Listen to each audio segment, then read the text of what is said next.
안녕하세요. 저는 대전에 사는 40대 후반의 여자입니다. 저는 최근 남편의 불륜으로 인해 이혼을 하게 되었어요.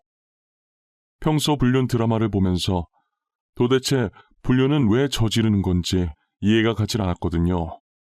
그런데 드라마에 나올 법한 이런 일을 제가 당하게 되었더라고요. 하지만 저 나름대로 시원한 복수를 해줘서 미련은 없습니다. 지금부터 제 이야기를 들려드릴게요. 저는 소위 말하는 다이아몬드 수저, 금수저같이 엄청 부유한 집안은 아니었지만 그래도 부족함 없는 집안에서 부모님의 사랑을 듬뿍 받으면서 자랐어요. 저희 부모님은 제가 외동딸이라 금이야 오기야 하시면서 하고 싶은 게 있다고 하면 꼭 해주셨어요. 저는 그런 부모님의 열렬한 서포트를 받으며 산부인과 의사까지 될 수 있었어요. 의대 생활을 하면서 늘 제게 힘이 되어주던 동기가 한 명 있었어요. 그 동기를 만나면서 많은 위로를 받고 힘든 일도 같이 극복해 나갈 수 있었습니다. 저에게 있어서 힘든 의대 생활을 무사히 잘 보낼 수 있게 해준 참 고마운 친구였죠. 저희는 그렇게 5년 정도의 긴 연애를 하고 결혼을 하게 되었어요. 남편은 현재 대전 중심가에서 성형외과를 운영하고 있는 성형외과 의사예요. 남편이 처음엔 저와 같이 대학병원으로 가려고 했는데 요즘은 성형이 대세라면서 갑자기 성형외과로 방향을 틀더라고요. 저희 때만 해도 성형외과가 지금처럼 많지가 않아서 유망주였긴 했어요. 그래서 저도 남편의 의견에 딱히 반기를 들지 않았었어요. 저와 남편은 너무나 반대되는 성격을 지니고 있었어요. 제 성격은 숨김없는 털털 그 자체였고 남편은 다정하면서도 섬세했거든요. 반대되는 성격이 잘 맞는다는 게 꼭 없는 말은 아니었나 봐요. 남편과 저는 살면서 단 한 번도 싸운 적이 없었어요. 보통 저의 직설법인 화법을 들으면 다들 화나서 본인한테 시비 거는 건 줄 알아요. 하지만 남편은 제가 전혀 화나지 않았고 그냥 의견을 제시한 것뿐이라는 걸 잘 알고 있어서 저희는 전혀 싸울 일이 없었죠. 그때까지만 해도 저희 인생에는 이혼이란 단어가 없을 줄 알았습니다. 한 번은 저희 병원에 검사하러 오신 환자분이 한 분 계셨어요. 꽤 젊어 보였는데 생리를 하지 않아서 걱정되는 마음에 검사 받으러 오셨다고 하더라고요. 아직 미혼인데 혹시나 임신이라도 했을까봐 엄청 불안해하며 걱정하고 계셨어요. 생리를 안 하는 건 다양한 이유가 있다고 꼭 임신 때문은 아니라고 안심시켰죠. 그런데 최근 환자분이 느꼈던 증상들을 들어보니 임신이 맞는 것 같더라고요. 저는 초음파 검사를 한번 해보자고 환자분께 권했어요. 환자분은 처음에 무서워서 검사 안 하겠다고 하다가 결국 침대에 누우셨어요. 초음파를 확인해보니 설마가 사람 잡는다고 임신 6주 차더라고요. 제가 임신 6주 차라고 말씀드리니 환자분께서 울기 시작하셨어요. 임신이라고요? 아니에요. 임신 아닐 거예요. 한 번만 다시 검사해 주세요. 선생님 제발요. 임신이면 안 돼요. 저 진짜 안 돼요, 선생님. 제가 2번이나 봤어요. 확실히 임신 맞습니다. 지금 들리는 소리가 아기 심장 소리예요. 아무래도 아기 아빠 되시는 분과 이야기를 하셔야 할 것 같네요. 저 아기 못 낳아요. 아마 아기 아빠한테 말해도 못 낳게 할 거예요. 사실 이 아기 아빠가 유부남이거든요. 알고 보니 여자는 안에 있는 남자를 만나고 있는 불륜녀였어요. 드라마에서만 보던 불륜녀를 직접 내 눈으로 마주하게 되니 기분이 굉장히 이상하더라고요. 여자는 인생 한번 펴보려고 돈 많은 의사를 만났다고 했어요. 하지만 그 남자는 본처와 헤어질 생각이 전혀 없어 보였대요. 그런 남자라는 것을 알지만 언젠간 자신한테 올 거라는 믿음 하나로 계속 만남을 이어왔던 거죠. 그러다 덜컥 임신을 해버렸고 아기가 있다고 해서 자신한테 올 남자가 아니라는 것도 알았어요. 여자는 제게 울면서 거의 빌다시피 수술을 해달라고 했다가 아기 심장 소리를 듣더니 도저히 수술 못하겠다고 나중에 다시 오겠다고 하고 나가더라고요. 불륜녀라고 해서 그런지 불쌍하다는 생각은 전혀 없었어요. 배우자가 있는 걸 뻔히 알면서 남의 가정을 망치고 있는 여자인 거잖아요. 다 자업자득이라고 생각하고 혀를 차면서 퇴근 준비를 했어요. 저는 저녁을 먹으면서 그날 병원에서 있었던 일을 남편에게 이야기했어요. 맞다, 자기야. 나 오늘 병원에서 되게 황당한 일 있었다. 아마 자기도 들으면 황당해서 말이 안 나올걸? 무슨 일인데? 또 진상 환자 왔었어? 당신한테 뭐라고 해? 저번에도 진상 환자 한 명이 당신한테 난리치고 갔었잖아. 나 완전 드라마 보는 줄 알았잖아. 살면서 불륜녀를 오늘 실제로 처음 봤어. 아니, 글쎄 불륜녀가 왔는데 임신 6주 차인 거야. 나보고 임신하면 안 된다고 수술해달라고 난리였어. 아, 진짜? 불륜녀 벌 받은 거네. 엄한 남의 가정을 깨려고 난리래. 그러게 임자 있는 남자는 꼬시는 게 아니지. 그치? 근데 남자가 본처랑 헤어질 마음이 전혀 없어 보인대. 아참, 남자 직업이 우리처럼 의사래. 진짜 같은 의사라는 게 수치스러워. 결국은 애기 심장 소리 듣고 수술 못하겠다고 나가더라니까. 남편은 제 얘기를 듣더니 눈에 초점이 없어지고 얼굴도 새하얘지더라고요. 그러다 들고 있던 숟가락까지 떨어뜨리기 시작했어요. 자기야, 내 말 듣고 있어? 어머, 갑자기 왜 숟가락을 떨어뜨리고 그래? 잠깐만, 내가 숟가락 새 거 다시 가져다 줄게. 아, 내가 순간 손가락에 힘이 빠져가지고 실수했네. 아니, 우리랑 같은 의사라길래 어떻게 그럴 수 있나 충격받아가지고. 남편의 안색이 급격히 안 좋아지더니 횡설수설하고 난리도 아니더라고요. 평소에 한 번도 그런 적 없던 남편이 저러고 있으니까 저는 분명히 남편한테 뭔가 있다는 확신이 들었어요. 남편이 잠든 것을 확인하고 저는 몰래 남편 핸드폰을 들고 거실로 나갔어요. 남편의 핸드폰을 몰래 보려고 하는데 잠금이 설정되어 있더라고요. 혹시나 해서 제 생일을 눌러보았더니 바로 잠금 해제가 되었어요. 저는 순간 비밀번호도 제 생일로 해놓는 양반인데 설마 불륜을 저질렀을까 싶었어요. 하지만 남편의 메신저 어플을 들어가는 순간 제 믿음은 한순간에 와르르 무너져 버렸죠. 저에게 한없이 다정했던 남편이 세상 모든 여자에게 다 다정했더라고요. 현재 남편과 연락하고 있던 여자는 자그마치 3명이 있었어요. 어찌나 달달하게 사랑을 하던지 폰에서 단내가 나는 기분이 들었어요. 3명 중 1명이 저희 병원에 왔던 임신한 여자였습니다. 프로필 사진을 봤는데 제가 병원에서 봤던 여자와 똑같이 생겼었어요. 제일 먼저 이 여자와 했던 카톡을 들어가 보니 오늘 병원 갔던 얘기를 했더라고요. 저 임신했대요. 6주 차예요. 아기 어떻게 할까요? 당신 이혼할 생각 죽어도 없잖아. 오늘 아기 심장 소리 들었는데 난 절대 수술 못해요. 그럼 나보고 어쩌라는 거야? 도대체 나한테 무슨 대답을 원해서 이러는 건데? 이혼하라고? 아니면 애 키울 거니까 양육비 달라고? 말을 그렇게밖에 못해요? 어차피 당신이랑 와이프 사이에 애 없다면서 그냥 깔끔하게 이혼하고 저랑 결혼하자고요. 내가 말했잖아. 나는 집사람밖에 없다고. 내가 사랑하는 건 집사람뿐이야. 난 너랑 결혼할 생각 애초에 없었어. 너도 알고 만난 거 아니야? 애는 지우든지 말든지 네가 알아서 해. 저는 카톡 내용을 보는 순간 남편이 정말 쓰레기같이 보이더라고요. 솔직히 말해서 애를 여자 혼자 가지는 게 아니잖아요. 똑같이 실수해서 애를 만들어 놓고 지금 저러는 태도가 너무 정이 떨어졌어요. 불륜을 떠나서 제가 평소 알고 있던 남편과 너무도 다른 모습이었어요. 이때까지 이런 남자와 같이 마주보며 밥을 먹고 한 집에서 살았다는 게 너무 역겨웠어요.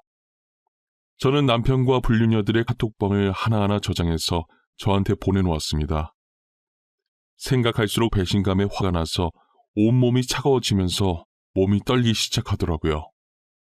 그날 저는 밤새 어떻게 복수를 해줘야 할지 고민하느라 잠도 제대로 정하지 못했습니다. 얼마 지나지 않아 그 여자는 검진을 받으러 다시 저희 병원에 찾아왔어요. 저는 아무것도 모르는 척 아이를 어떻게 하기로 했는지 물어보았죠. 환자분, 그래서 아이는 어떻게 하기로 하셨나요? 아이 아빠랑 얘기는 해보셨어요? 만약 수술을 하실 거라면 아이가 더 크기 전에 하셔야 해요. 선생님, 아이 아빠는 수술을 하라고 하더라고요. 저도 솔직히 수술을 할까 고민을 하긴 했어요. 그런데 아이 심장 소리를 들은 후로 계속 생각이 나서 도저히 수술을 못 하겠더라고요. 그래서 혼자서라도 나와서 기르시려고요. 혼자서 많이 힘드실 텐데 만약에 아이 아빠가 알게 되면 어쩌려고 그러세요? 상관없어요. 그건 그때 생각하면 돼요. 저는 지금 아이를 낳고 싶어요. 아이 생각만 할래요. 아빠 없어도 잘 키울 수 있어요. 아빠 없이 아이 키우기 생각보다 쉽지 않을 거예요. 아이가 아빠 찾을 텐데. 그 전에 제가 무슨 수를 써서라도 아내랑 이혼하게 만들 거예요. 그래서 제가 그 남자와 같이 아이 키우면서 살 거예요. 무슨 수를 써서라도 저와 남편을 이혼하게 만들 거라고 하니 괜히 이혼해주기 싫더라고요. 하지만 이 여자가 모르는 사실이 하나 있었어요. 지금 저희 남편이 부유한 줄 알고 접근했다고 했는데 성형외과 의사라는 것 말곤 정말 별 볼 일 없는 집안이에요. 심지어 그 병원도 저희 아빠께서 결혼하면서 해주신 병원이었거든요. 고로 제가 남편과 이혼을 한다면 땡전 한 푼 없는 빈털터리가 된단 말이죠. 하지만 저는 얌전히 이혼해줄 마음이 하나도 없었어요. 앞으로 의사생활 못하게 불륜 사실을 동네방네 소문내고 싶었죠. 그렇게 하면 병원이 저희 아빠 건물이라 아빠한테 피해가 갈 수도 있었어요. 저는 아빠께 어느 정도 피해가 갈 것임을 미리 언지해 주었습니다. 아빠, 신서방 지금 바람났어. 한 명도 아니고 셋씩이나 만나고 다니더라. 나 도저히 참을 수가 없어서 의사생활 못하게 하려고 하는데 그럼 아빠 건물에 피해 갈 수도 있어. 세희야, 아빠는 괜찮아. 아빠 걱정하지 말고 너가 하고 싶은 대로 해. 난 언제나 하나밖에 없는 딸 편이잖아. 그리고 병원 망해도 그 자리 다른 가게 차리면 돼. 아빠, 고맙고 미안해. 대신 아빠 딸 당한 만큼 복수 제대로 해주고 올게. 신서방이랑 그 여자들 한국에서 고개도 못 들고 다니게 할 거야. 아빠는 제게 괜찮다고 뭐든 하고 싶은 대로 하고 살라고 하셨어요. 그리고 조용히 불륜 증거들을 모으며 이혼 소송할 날만 기다리고 있었어요. 저는 남편을 몰래 따라다니며 나머지 두 여자와 만난 것도 다 찍어놨어요. 이미 증거는 넘치지만 아이가 커서 수술할 수 없도록 일부러 시간을 최대한 오래 끌었습니다. 남편이 만나고 있던 여자들은 죄다 자신보다 가난한 사람들이었어요. 남편은 자기보다 돈 없는 여자 만나면서 그 여자들이 자기를 우러러보고 멋있다고 치켜세워주면서 그렇게 자존감 챙기면서 살아왔던 거죠. 어떻게 보면 자기보다 잘난 저한테 열등감을 느꼈던 것 같기도 하고요. 저는 시간이 흘러 여자가 수술할 수 없을 지경에 다다랐을 때 남편과 이혼 소송을 하고 상간녀들한테도 같이 상간녀 소송을 했습니다. 상간녀들은 뻔뻔하게 자신들은 남편이 유부남이었다는 걸 모르고 만났다면서 당장 고소 취하해달라고 저희 집으로 찾아왔더라고요. 제발 고소 취하해주세요. 그 사람이 유부남인 거 몰랐어요. 저한테 총각이라고 했단 말이에요. 저는 너무 억울해요. 정말 고소장 온 거 보고 알았어요. 저도요. 저도 유부남인 거 알았으면 절대 안 만났을 거예요. 진짜예요. 믿어주세요. 그러니까 제발 한 번만 용서해주세요. 부탁드립니다. 가족들이 알면 안 돼요. 카톡을 보니 제 남편이 미리 유부남이라고 말하고 만났던데 몰랐다는 게 말이 되나요? 그리고 자기 가족들이 상처받을 걸 생각한 사람들이 제가 상처받을 건 생각을 못했나 봐요. 물론 임신했던 여자도 뒤늦게 다른 상간녀들처럼 몰랐다고 하려고 했는지 뻔뻔하게 저를 찾아왔고요. 아니, 잠시만 다들 비켜봐요. 나도 이 여자한테 할 말이 있으니까. 나도 유부남인 거 몰랐어. 그리고 난 이 남자 애까지 가진 사람이야. 뭐야? 당신이 이 남자 와이프였어? 저희는 구면이네요. 여기서 보니까 또 색다르지 않아요? 주변에 수많은 병원들이 있는데 하필 검진을 받으러 와도 나한테 왔을까? 제 발로 잘 찾아오셨더라고요. 그럼 그동안 다 알고 있으면서 날 갖고 논 거야? 당장 대답해. 이때까지 네가 나를 가지고 논 거였냐고! 가지고 놀다니요. 말한 것도 천박하네. 수준이 딱 거기까지니까 이런 짓을 하고 다녔겠지. 아이는 이제 어떻게 키우려나? 우리 남편은 이제 빈털털이 될 텐데 혼자 키우든 둘이 키우든 잘 키워봐요. 그 여자가 저를 보자마자 놀라는 표정이 얼마나 볼만하던지 혼자 보기 아까웠다니까요. 다른 상간녀들도 서로를 보며 한 명이 아니었냐면서 한마디씩 거들고 있었어요. 저는 이미 유부남인 거 알고 만난 증거들 다 있다고 고소 취하해줄 생각 없다고 하고 돌려보내려 했어요. 하지만 취하해주기 전까지 절대 나갈 수 없다며 뻗팅기길래 결국 경찰 불러서 내쫓아버렸습니다. 그리고 모든 불륜 자료들을 상간녀들 회사 커뮤니티에 익명으로 올렸어요. 남편은 제가 의사협회에 글을 올려서 앞으로 의사생활을 하기에 충분히 힘들어 보였는데 동시에 사소하게 있었던 의료사고들도 한 번에 터지면서 의사생활을 거의 못한다고 볼 수 있었죠. 그렇게 남편의 병원은 한순간에 망해버리고 알고 지내던 의사들도 남편과 손절해버렸어요. 모든 것을 잃은 남편은 대출까지 받아서 저한테 위자료를 줬어요. 그리고 상간녀 중에 가족들이 알면 안 된다고 빌었던 여자가 유부녀였나 봐요. 상간남 소송까지 당하는 바람에 결국 엄청난 빚만 떠안게 된 것이죠. 상간녀들도 저한테 줄 위자료가 없어서 사채까지 쓴 모양이에요. 돈을 노리고 남편에게 접근했던 그들이 빈털터리가 된 것을 보니 너무 통쾌해집니다. 한 번은 이혼하고 나서 남편이 제 병원에 찾아온 거예요. 세희야, 그동안 잘 지냈어?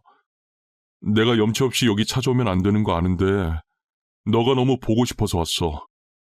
내가 사랑했던 사람은 정말 너 말고는 아무도 없었어. 나야 뭐 잘 지내지. 전보다 훨씬 살기 좋아. 그리고 난 너 전혀 안 보고 싶었는데. 나를 그렇게 사랑했다면서 왜 다른 여자들을 만나고 다녔니? 네 말 앞뒤 전혀 안 맞는 거 알아? 내 인생에서 여자는 정말 너밖에 없었어. 그 여자들은 그냥 친구 같은 사이였던 거지. 사랑했던 감정은 전혀 없었어. 만나면 재밌어서 몇 번 놀았던 것뿐이야. 지금 그걸 말이라고 하고 있는 거야? 너는 재밌어서 몇 번 노는데 애까지 만들고 다니니? 그래서 그 애는 나도 불쌍한 인생 살 것 같은데 애한테 미안하지 않니? 애는 그 여자가 키우기로 했어. 애초에 내가 의사라서 집안이 부자인 줄 알고 접근했더라고. 너랑 이혼한 후로 의사 생활도 못하고 내 집안도 알고 나니 바로 그만하자고 하더라. 그렇게 다시 만난 남편의 꼴은 말도 못하게 망가져 있었습니다. 빚은 쌓여 있는데 의사 생활은 다시 못하니 막노동이라도 하고 있더라고요. 굳은 일이라고는 해본 적이 없던 양반이 난생 처음 막노동이라는 몸쓰는 일을 하려니 얼마나 힘들겠어요. 살아온 정이 있어서 그런지 안쓰럽긴 한데 자기가 자초한 일이라 도와주고 싶진 않았어요. 그래도 요즘에 남편과 제 사이에서 아이가 없다는 걸 천만다행이라는 생각을 했어요. 만약 저에게 아이가 있었다면 아버지의 행동에 얼마나 상처를 받았겠어요. 저는 앞으로 다른 남자를 만나 연애를 하거나 재혼을 할 생각이 눈꼽만큼도 없어요. 다들 저보고 아이도 없으니 새 출발하기 좋다며 얼른 털고 일어나서 다시 시작하라 하더라고요.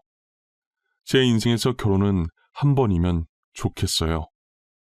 2번 상처받고 싶진 않았거든요.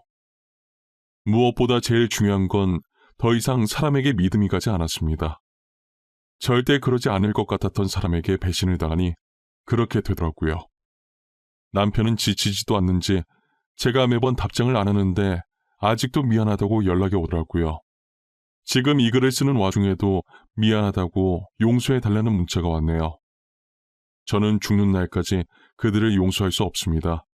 불륜은 아무것도 모르는 죄 없는 상대방에게 상처를 주는 짓이에요. 저는 먼저 사실을 알고 이혼 소송을 하고 당한 만큼 돌려줬다지만 몰랐던 사람들은 그냥 가만히 있다가 이혼을 당하는 거잖아요. 남에게 상처 주는 짓을 한다면 언젠간 다 자신에게 돌아가게 되어 있다는 것을 여러분들은 잊지 않으셨으면 좋겠습니다. 날이 많이 춥습니다. 이런 날씨에 감기 걸리기 쉬우니 다들 옷 따뜻하게 입고 다니세요. 지금까지 제 이야기 들어주셔서 감사합니다.